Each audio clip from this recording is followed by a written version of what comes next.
Hey everybody, welcome into the back room. I'm Andy Ostroy. We have first-time guest today, Mike Madrid. We shall chat with Mike in just a second, but first, thank you for tuning in. We appreciate you listening, and we'd love to hear your comments. So email us at backroomandy@gmail.com and or post on our social media, and we'll read some feedback next time. And if you like the podcast, please rate and review and follow or subscribe, and you'll be notified every time we post a new episode.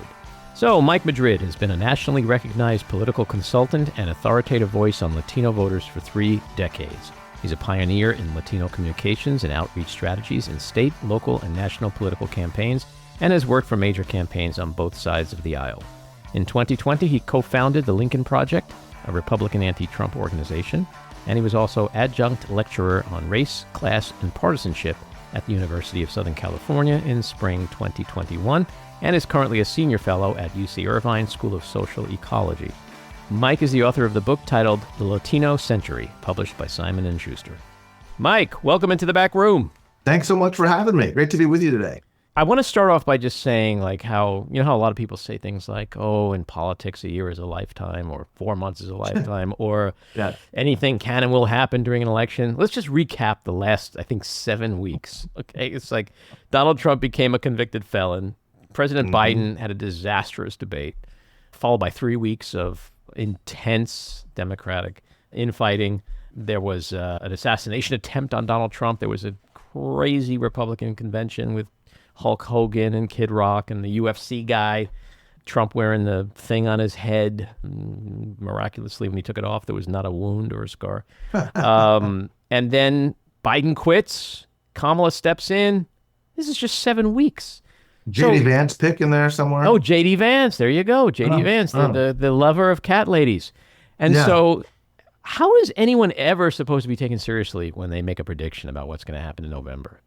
Especially with what's happening in politics these days. That's a great way to put it. That's a great question to be asked. I don't know, but I will say this, and I've been jumping into the fray on a lot of these things. But what I will say is what I have said throughout with every bump and nook and cranny here is that the because we're so negatively partisanized, the race's trajectory has remained relatively constant. And to me, that's the news. That's really the takeaway, because it says so much about where we're at. You can throw all of these historic events into the blender the way we have in a very short period of time. And we're seeing the polling range balance maybe 2.5%, 3% at its wildest. That's extraordinary. And it's not, I don't want to say it's a positive development. But we are so dug in, it just doesn't matter what happens. You can go ahead and throw anything at us. We're not moving. Well, that's interesting, and that's certainly true. But would the bigger factor be that the momentum is starting to shift? That maybe if we look at all these polls in 2 weeks, 3 weeks, 4 weeks, we're going to see the kind of appreciable change that we should be seeing given all of these game-changing events? You might. I think it's extremely unlikely. You've got to remember, 8 days ago, the Republicans were saying the race is over. Right. This is going to be a landslide. We're going to win 680,000 electoral votes. Like, that is just so confident, so much swagger. And you see that same sort of irrational exuberance on the Democratic side with a completely untested candidate, by the way. And God bless Kamala. I mean, I've known her for a long, long time. She's been on the California scene for as long as I've been around. She's very capable, articulate, intelligent, savvy, all of it. But come on, she's really just being genuinely introduced as a national candidate for the first time. So is that possible? Of course it's possible. Is it likely? No, not at all. Well, politics is really fascinating. It's often very cyclical, but it's often about the times we live in, and times, as we know, do change. People change, issues change, voter mentality and sentiment changes. As a student of history and politics, I always think about Richard Nixon and his fate in 1960 and then his fate 8 years later. Night and day. Yeah. Now, was Richard Nixon much different? Not really, but the times were so different.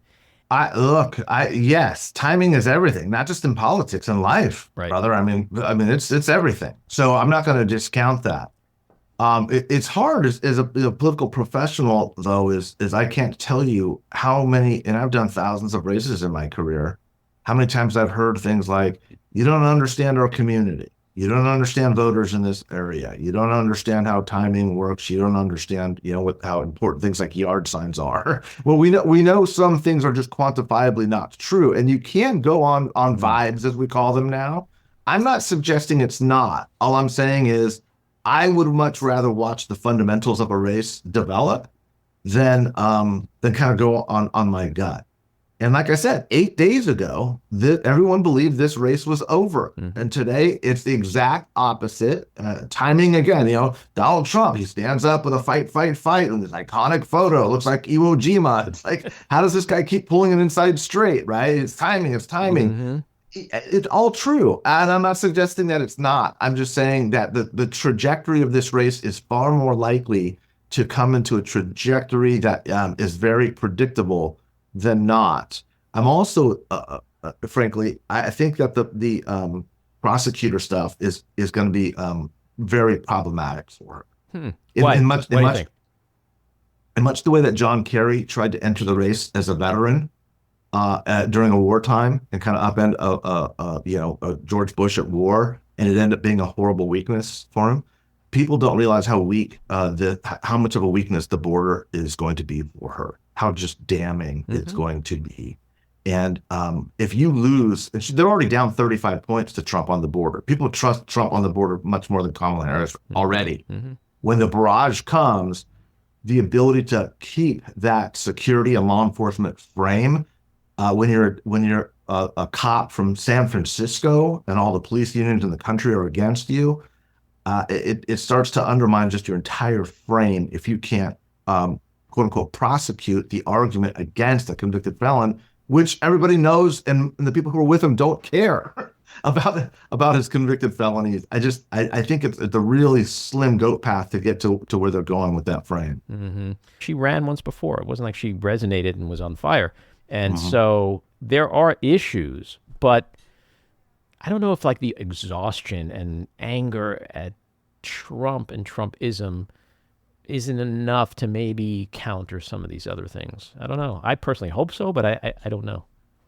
Let me say this. I believe the fundamentals have benefited a Democrat strongly from the end of the midterms. I will say this too. I do not think that they should have switched horses. I think Biden would be in a stronger position than Kamala Harris, which people will say, well, now you're nuts. Fine. I'm going to tell you that the polling averages are not going to move in a week any more than you would see in a normal range as the Democratic base comes back into alignment. We are going to have a very close race. There are not 5% undecided in this country. There are not 3% undecided in this country. This will come down to 100,000 votes across 6 states, regardless of whether you're running a doorknob against Donald Trump or not. Trump fatigue is absolutely real, that people are tired of it. There's no question about it, at least among 95% of us, but 95% of us have already decided on this race for a whole host of reasons. So when you're trying to, as a professional, trying to discern what is it those 100,000 people across 6 states think and or believe, it gets extraordinarily difficult. I'm not going to suggest it's not. Kamala Harris could win in a landslide. She could. Donald Trump could win in a landslide. He could. Neither of those are likely, but they're very possible. They are. I just think it's far more likely that we're going to have a very close, narrow-ranged race. And I don't think it has much to do with Kamala Harris or Joe Biden. I think it has to do with who we are as a people and where we're at as a country, and 25 years of data and trend lines showing us that we're exactly where we would expect to be at. Well, people who listen to this podcast know that I was a big supporter of Joe Biden. I thought he should have stayed in the race. I thought then, and I'm still concerned about who would be the better candidate. I there's a part of me that does feel like, Scranton Joe was able to go out into the heartland and the Rust Belt and talk to the ag people and have his message resonate. I'm not sure she can do that. I like what I see so far, but I'm not sure it's going to work the same way. But then the counterbalance to that is there'll be a lot of other people that are so energized that weren't with Biden. So who the hell knows, right? It's so hard to handicap any of this because the next 3 months are going to be insane. Like, why is this as close as it is, given all the things we know, right? So that, to your point, that's kind of scary. That's exactly right, and I'm with you on all of that. I agree with everything you just said. But to me, the data point that we should be looking at is, why is this race so close? It's not necessarily because the weakness of the Democrats, although that may be true. It's also because something has happened in the Republican base that has made it so damn resilient. But I don't mean that in a positive, optimistic way. I mean like in a scary, curious, what the hell's going on way.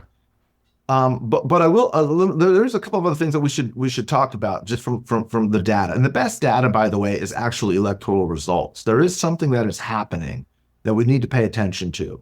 Donald Trump, his polling has showed this remarkable resiliency that we're talking about throughout the course of this year. It's been there, frankly, since 2016.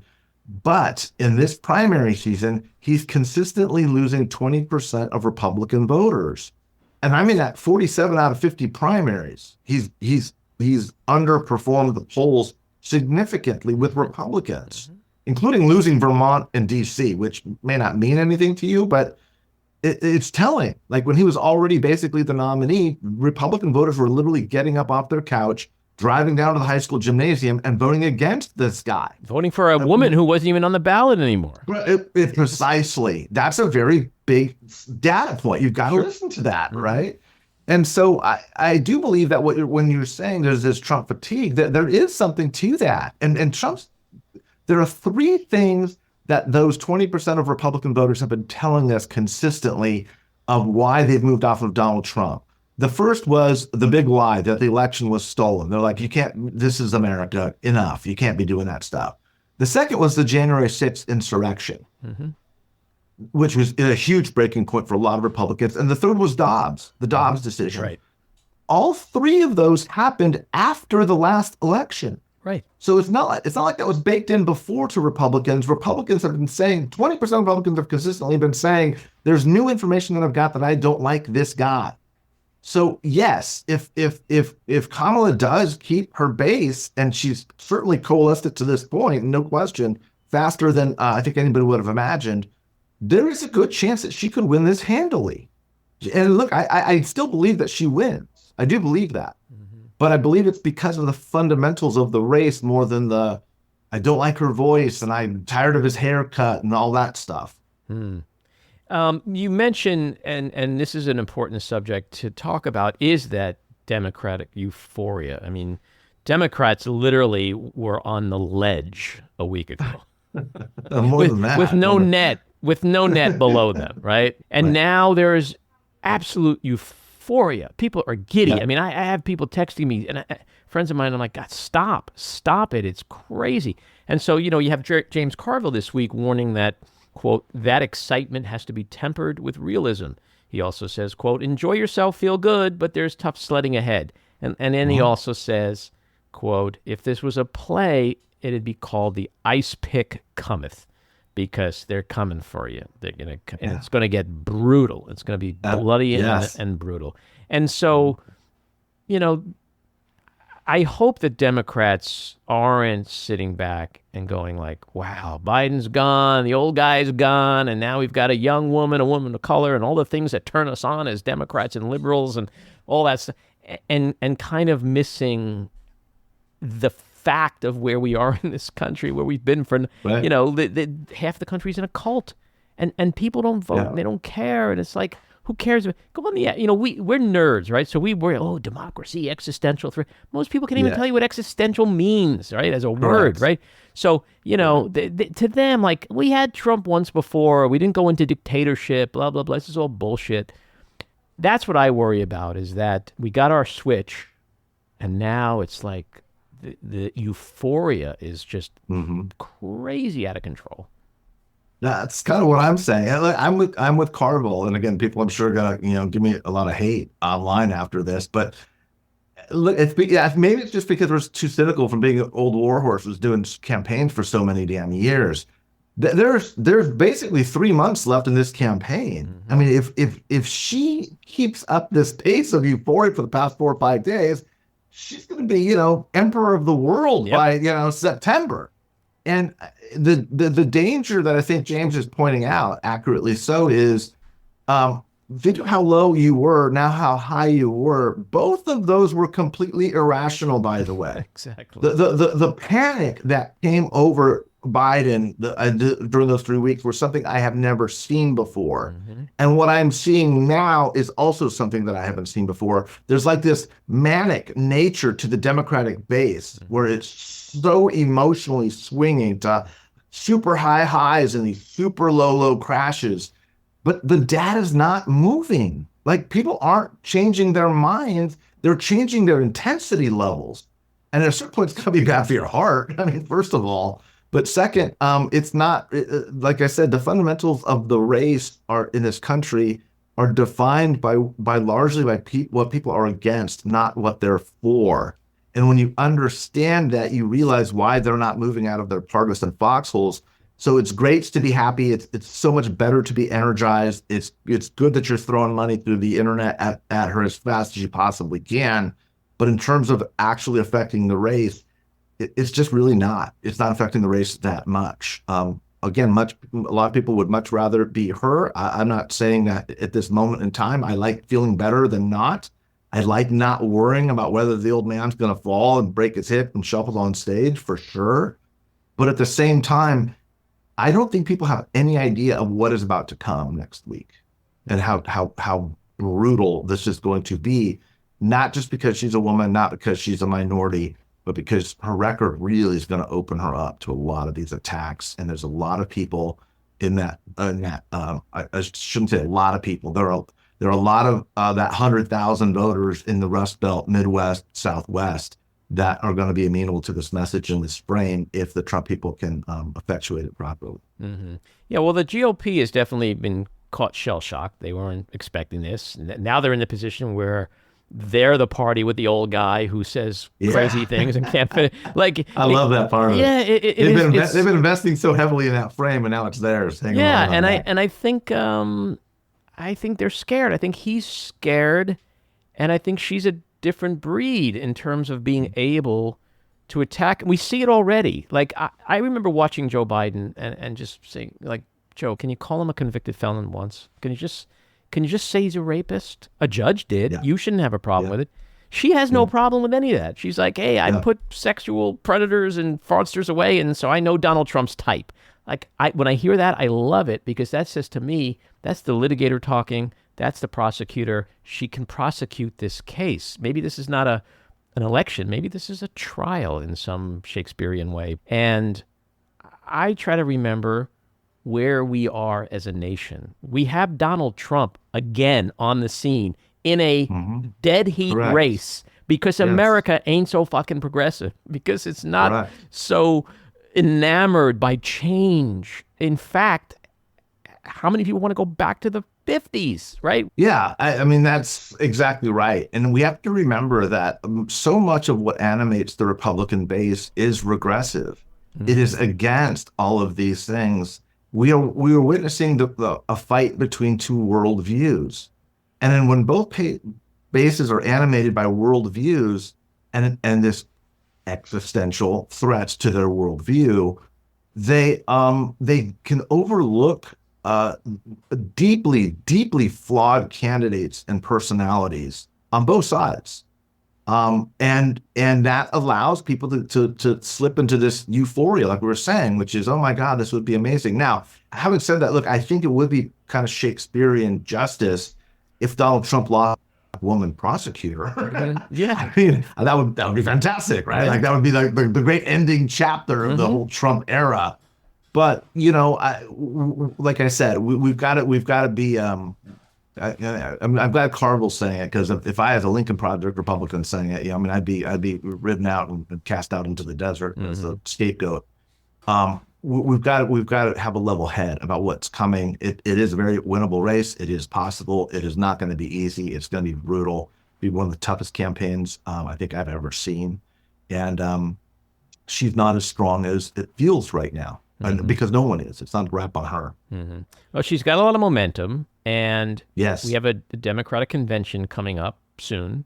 I would suspect it is not going to resemble anything like the Republican convention. You won't see Kid Rock. You won't see Hulk Hogan. You might see, Taylor Swift. You might see Beyonce. Yeah. You might see, Yeah. you'll probably see Obama. You're going to see all stars. Voters are going to see the contrast. And I think that's going to give her and the party a lot of momentum. What I fear is some kind of screw up, some kind of thing from the past, be it something real like immigration or something else that comes up.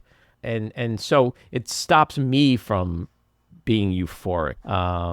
You cited, Donald Trump losing part of his base. I've been saying that for a year now, that he lost before all the shit we're talking about, the impeachments, the indictments, this January 6th, all that. He lost then. So I'm no Einstein, but I know that if you lose once, you got to get more people next time, right? And so he's lost part of his base. Biden, I think if he had stayed in, probably if certain things changed in the world, like Israel and Gaza, if there was a ceasefire, other things happening, I think ultimately people would come around, because you mentioned a doorknob before. A lot of people would vote for a doorknob versus Trump. So while Democrats like to yammer about, I'm not enthused. We like to be enthused in the Democratic Party. Existential threat to democracy, climate change, abortion, bodily autonomy, gun violence. Like, that doesn't enthuse us enough, right, to get out to vote. We need something else. Gen Z needs something else besides that. You would think 80% of Gen Z would vote. And that's why I thought he maybe would have been the better choice to stay in the race, because the momentum would have flipped back to him as people kept moving away from Trump. There's no question about that. There's just not. And people, I can fight with them all day. None of them have ever run a campaign. They've run thousands of campaigns. And they would have all come and shown up. There was no low turnout. Not like people look, this guy's too old and that guy's going to destroy our lives, so I'm just going to sit this out and play video games. That's nonsense. It's complete nonsense. There's going to be a very robust turnout. I don't know that it hits 2020 levels, but it might. 2020 was the highest turnout in American history. It may get that close, but what I will say is this: if it doesn't hit 2020, it is going to be awful close. It's going to be a high turnout election, and it was always going to be, regardless of who the nominee is. Bottom line, end of story. And the Democratic base would absolutely 100% gel. So look, the way we're getting there is very different than it is with Kamala and Joe Biden. But there are, you get a lot of these prognosticators and these people that do focus groups and read chicken entrails for a living. I mean, this is not science. This is not real science. Getting 10 people in a room and saying, you voted for Trump and then you voted for Biden and now who are you voting for? Like, that doesn't fit mathematically into battleground models of how races are run first. Right. Second, you can't extrapolate that scientifically. But that's what we listen to because we love that stuff. So let's put that on cable. Let's put that on Twitter and let's talk about it. That's not the way races take shape. That's not the way races are conducted. And like I said, those voters aren't even determinative of what's going to be happening. Keep in mind, you need to win. Well, first of all, Donald Trump did teach us something in 2016. He broke the old adage that you win in politics by addition. He won by subtraction. Right. You can win by losing voters with an electoral college. Yep. You can lose if your base shows up in strong enough numbers in the right states. Yep. And what motivates them is what animates the other side in the other direction. You can literally win by losing, which is what he did. And we have to keep in mind like that I'm not saying he's strategic enough to understand that. I don't think he's a bright man, but he knows how to animate his base in a unique way. And I do believe that the math has been working against him, but for every white college-educated Republican woman that the Democrats are trying to get, and if you look at her ad, the first ad she rolled out, it's 90% speaking to the Democratic base and college-educated people. They're losing 2 Latinos for that. I mean, as crass and horrible as what Matt Gaetz said, is for every Karen we lose, we pick up a Jamal or a Juan. He wasn't kidding. Like, that math is exactly what's happening. Well, I want to ask you about Latino voting and how turnout has been.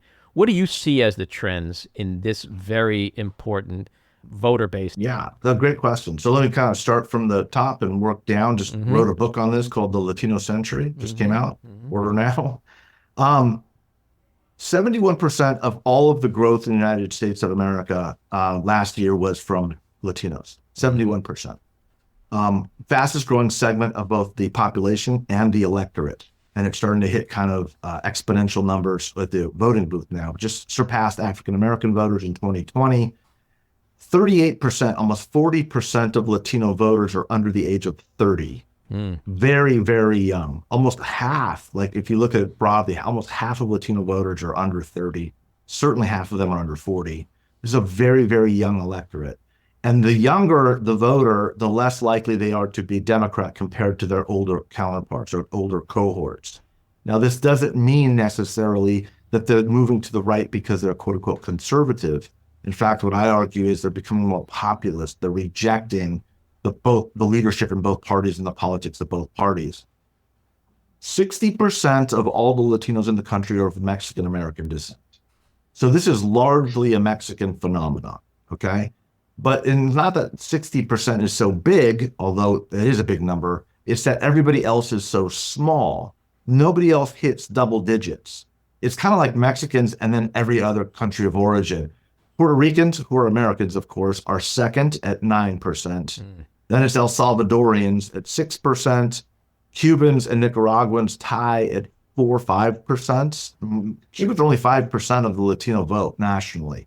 Most of them live in one state and, frankly, one part of one state. But it gets really blown out of proportion, their influence. And then everybody else is kind of 2, 3, 1%. So I'm not trying to dismiss those. They are important. Those diasporas are important, but they're largely geographically isolated. And so what we're watching as America, this Latinization of America is happening, it's really a Mexican Americanization. If you look at Wisconsin, for example, where there's now more Hispanic voters or Black voters in Wisconsin, yeah, the largely Mexican American descent. North Carolina, which is now 3% of the voting base, largely Mexican descent. Obviously, Arizona, Nevada, California, Texas, New Mexico, these are people of Mexican. Colorado, people of Mexican descent. So Mexican Americans do tend to be more democratic, where they're kind of the Cuban and Venezuelan exceptions are to the Republican side. Cubans and Venezuelans emigrated here largely, at least the origin story, is for political reasons. Mexican Americans have come here for economic reasons. They're economic refugees, and so are voting more Democratic. And but here's with all of that. Sorry about all the data. No. With all of that, fascinating. The main thing to really keep in mind when we're understanding what's happening is all of the explosive growth of these new voters is largely among the U.S. born. Over 80% of new Latino registrants are U.S. born. The vast majority of them are third and now a discernible fourth generation voter, which means this is a highly assimilated voter, English dominant, if not English exclusive. To the extent that they care about immigration, it's for more border security. That's what the Democrats learned. That's what Biden learned. They've been moving in the wrong direction politically on border, not just with Americans, but with their own Latino voter base. It's why Biden signed the executive action shutting down asylum seekers. And Latinos supported it at the same level as every other American did. 69% of Latinos supported it. 70% of all Americans supported it. Virtually identical.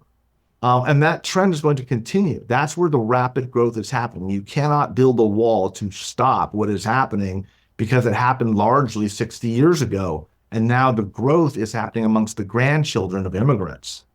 And those grandchildren of immigrants have a very different perspective of themselves. They are moving away from a racial and ethnic view of the world to an economic and pocketbook voter. And the traditional notion of what a minority is rapidly changing, certainly a minority voter. And that's where I think Democrats have really got a problem, is because they really can't conceive of non-white people becoming Republican because they believe to their core that if you're not white, you view the world as a racial or ethnic minority. And these younger people do not. They don't see the world that way. Well, I know there's a lot of Democrats out there who don't understand, like, how can someone escape persecution and autocratic rule in places like Venezuela and Cuba and then come to this country and support a dictator wannabe? So do you think Harris has a shot at winning over these communities? Yeah, she's going to win the Latino vote. I don't. The Cuban vote, no. I know. The Venezuelan vote, no, no. But then again, they're not that big, and they're large. That means Florida, really. It doesn't mean nationally. And so she's not going to win Florida. No, she's not. But can she win the rest of the Latino vote? Yeah, she will. She will win the Latino vote. The question is how much. It's a question of margin. Right. Right. And so, we had the first poll come out, and again, in first polls in this euphoric state that we've been in, showing her at like 50% and Trump down at like 36%. That sounds good, but that's the historic bad number that Trump got in 2020. So it's pretty clear we have a new baseline that Republicans are getting mid to high 30s support levels, which is shocking to a guy like me, because for 30 years, people were like, how are you ever going to get above 27% as a Republican? Like, it was never breaking 30. Now it's just like, well, of course. Well, it's not that bad. It's 36, 37%. Like, that's an enormous shift in a relatively short period of time. And people just kind of go, oh, yeah, okay. And even if it got to 50-50, which I'm now confidently saying is going to happen in my lifetime, we're going to see a 50-50 split in the Latino vote. That's extraordinary. Like, that's a momentous change in American politics. We kind of just deride it as, oh, well, it's whatever that is. It's a thing. It's a very significant demographic shift. It's the fastest growing segment of the Republican Party. Yeah, wow. It is fascinating when you break it down the way you have, because I've always thought of it that way. And I sort of bang my head in the wall when I hear people talk about, the Latino community or the Latino bloc. It's ironic, as somebody who just wrote a book called The Latino Century, to hear me say there really is no Latino community. Right. There's just not. I mean, the term Hispanic was created in the 70s when the Nixon administration needed to kind of identify something. Who are these Spanish-speaking people amongst us? Right. And so Hispanic was created, but that included people from Spain and people from, Uruguay and Colombia and Mexico. And people had nothing in common. And as they were getting bigger, there's this realization that this kind of general term, really didn't work. So Mexican Americans in the Southwest have very little in common with Cubans in South Florida or Puerto Ricans in New York, for example. There are some common thread lines. We do come from countries of previous Spanish-speaking origin, but as this third generation develops, that very weak nexus is getting even weaker. And so we're really going to stop, I think. We've always said Latinos aren't monolithic, but now they're not even, it's so hard to find those common threads beyond sort of a working class, because Latinos are the fastest growing segment of the working class. Yeah, and it's done with other cultural groups too. I mean, like, I'm a Jew, but people talk about the Jewish vote. It's like, wait a second. There's Hasidic, there's Orthodox, conservative, Reform. There's Jews who don't think Israel should exist. Like, it's like, what is the Jewish vote? Same with African Americans, the black vote. Yeah. What I love about this discussion, what's happening is when people say, well, Latinos aren't monolithic, I'm like, well, nobody's monolithic. Right. Whites are not monolithic. It's like, you're going to start hearing that more. As whites shrink, we're going to start focusing more on the differences in the white vote. And what that really means is we are, whether we like it or not, we're moving sort of into this post-racial era. And people are like, yeah, sure, that's very Pollyannish. But for the first time in our country's history, in 8 years will be the first time we're a non-white majority country. Like, that's never happened in America before. And so the blending of race, and Latinos have the highest interracial marriage rates with whites, with African Americans, with Asians. We say it's because we'll sleep with anybody. but that's, that blended nature, that complexity of race is moving beyond this black-white paradigm we've had for 250 years. And so all the questions that you're saying is nobody's monolithic. And we're recognizing both the individuality of the people within these subgroups, as well as kind of trying to get our arms around these disparate communities, quote unquote, communities that do exist. And that will be the challenge of this Latino Century, as I call it. Well, that's a really fascinating way of framing it, because it is different than what I think a lot of people are used to hearing. In that sense, you're right. I think we are entering into a more meaningful post-racial America. But I think sometimes the framing of that term means that racism doesn't exist anymore. As human beings, we are very capable of finding distinctions to oppress and hurt one another. So we will do that, I assure you. Yeah. My last question, Harris's upcoming pick of vice president. Do you want to handicap that in any way? Who do you think she should pick and why? I definitely have my favorite, but I'm gonna hate to be that data guy once again and say, the VP pick doesn't matter, but it does matter for a home state pick. And so I think there's really only two choices here, with a third, a distant third, but there is Shapiro or Kelly, right? Josh Shapiro from Pennsylvania or Mark Kelly from Arizona. My favorite is Mark Kelly, and I will tell you why. Mark Kelly is the only Democrat in the country who has forcefully articulated a position on border security, which is one of Kamala's greatest weaknesses in this campaign. And he has also increased his share of the Latino vote. So he's done the two things that she needs to do. And he brings Arizona with her. Now, Shapiro brings a must-win state in Pennsylvania. So you can't discount that at all. They're both equally fine picks. I think it probably comes down to chemistry and what they want to do. But Shapiro, I think, is I shouldn't say much, he's a better pick than this astronaut military vet in Mark Kelly, who, by the way, Mark Kelly is also still currently training Ukrainian fighter pilots to beat back the Russians. He comes back from the Senate and he's training Ukrainian fighter pilots on F-16s that they just got to kind of, here's how these things work. So remarkable story. I think that plays in Pennsylvania and the Rust Belt. I think his whole story does. I think you have to have a strong immigration position in the Rust Belt, even though they're some of the least diverse states. But again, if you're betting on just a straight Pennsylvania bet, Shapiro, I think, is probably the odds-on favorite on how you bring that home. The third, of course, is Rory Cooper from North Carolina. And I do believe North Carolina is in play as much as in Arizona or Georgia. I mean, Biden lost by a hairline last time. Yeah, and the race is going to come down to 35, 40,000 votes. That dude has never lost an election in like decades of being a politician. So why, people are like, oh, well, why are you being so aggressive and expansive? We need to kind of regress back to the blue wall. I don't think that's true. I think you need to prosecute the case offensively, because if you are, it's better to have a roadmap with 5 or 6 states than it is to defensively have to get 100% of 3 states, especially when you've got a candidate, any of those 3 make the Rust Belt states more competitive. Arguably not as much as Shapiro, but I don't know. What do you think? Who are you with? I keep going back and forth from day to day, and that's largely based on the fact that the bench is real deep, and each one of these people is really exciting. I really like Gretchen Whitmer, but, as a realist, I'm like, is this country ready for 2 women? I don't know. Maybe that's the ticket, the Dobbs ticket. When you think about how many elections the Democrats have won in the last several years, virtually every single one of them, and referendums and ballot measures on bodily autonomy and choice, maybe that's the ultimate ticket if you're thinking imaginatively instead of strategically. I do like Roy Cooper. I like the fact that him and Harris are very close. He used to be AG. She was an AG. They have that thing, which I think is an important factor. He doesn't lose. That's really important.